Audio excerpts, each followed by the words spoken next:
मीरपुर नाम के शहर में तेजस अपनी पत्नी नीरू के साथ रहता था।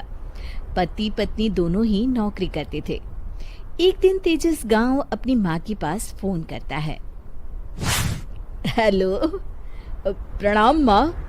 जीते रहो माँ, तुम दादी बनने वाली हो। अरे वाह, ठीक है बेटा, मैं कल ही आती हूँ। जब माँ जी शहर पहुंची तो बेटे बहू ने बहुत अच्छे से स्वागत किया। लीजिए माँ जी, चाय। अरे गर्मा गर्म पकोड़े ले आओ माँ के लिए। नीरू रसोई में गई और 2 मिनट में ही पकोड़े ले आई। जी ये लीजिए। बहू जादू से बनाए हैं क्या? अभी तो रसोई में गई थी। यम्मी। माँ जी, शीला रसोई में पकोड़े तल रही है, मैं बस लेकर आई। हे भगवान, मेरा धर्म भ्रष्ट कर दिया तूने। अब तो गंगा जल से शुद्धिकरण करना होगा। दूसरे दिन, माँ जी मैंने नाश्ता बना दिया है, ऑफिस जा रही हूँ। पर अभी तो घर का सारा काम पड़ा है। शीला आती ही होगी, झाड़ू पोछा बर्तन कपड़े वो सब कर लेगी। हमारे जमाने में घर का सारा काम हम ही करते थे। जी माँ जी, आप बहुत होशियार हैं, मैं घर ऑफिस दोनों नहीं संभाल पाती। तो जरूरत क्या है घर से बाहर जाकर चाकरी करने की?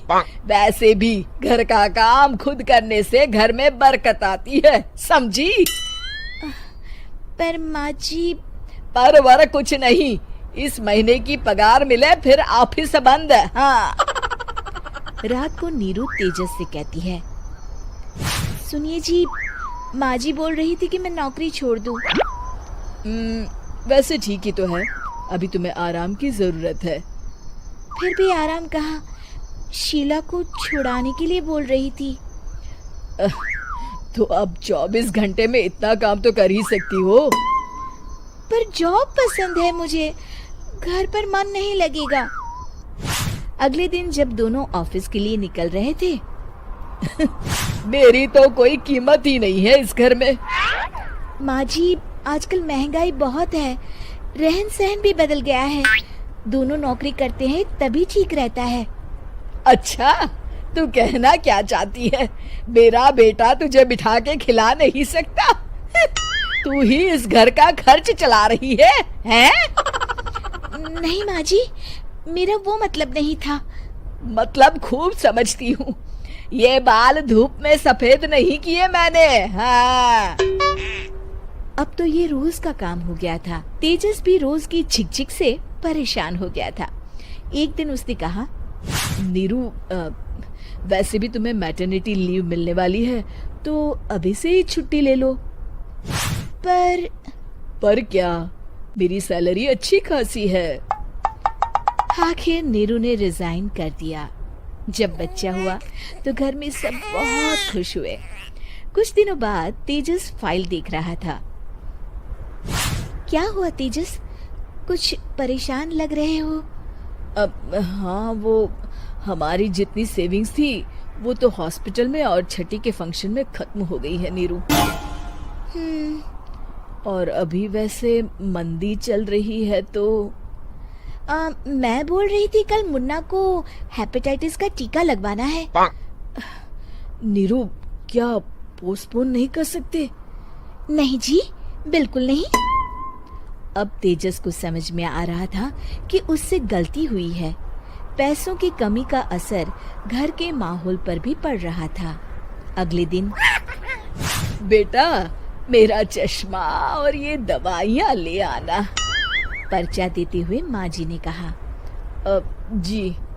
तेजस, मुन्ना के लिए दूध का डिब्बा और डायपर भी ले आना, और ये किराने के सामान की लिस्ट है, इसे भी लाना है। तेजस गुस्से में लिस्ट मरोड़कर फेंकता है और चिल्लाता है, पैसे क्या पेड़ पर उगते हैं? ये ले आना, वो ले आना। अरे पर ये जरूरत का सामान ही है। वो गुस्से में बिना कुछ कहे ऑफिस चला गया। अरे लंच तो ले जाइए।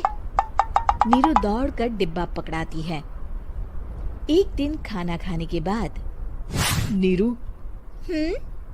अब तो मुन्ना कुछ बड़ा हो गया, तो अब तुम वापस ज्वाइन कर लो ना जॉब। पर इस रिसेशन में जॉब मिलना बहुत मुश्किल है। ट्राई तो करो। फिर मुन्ना? माँ जी है ना, और एक फुल टाइम मेड भी लगा लेंगे। पर माँ जी, उन्हें तो पसंद नहीं। तभी माँ जी वहाँ आ जाती है और प्यार से नीरू के सर पर हाथ फेरते हुए बोलती है, अब मेरी समझ में आ गया बहू, पहले के और अब के समय में अंतर है। तुम काम शुरू करो, मुन्ना की जिम्मेदारी मेरी। मेरी प्यारी माँ जी, ये कहकर नीरू उनके गले लग गई।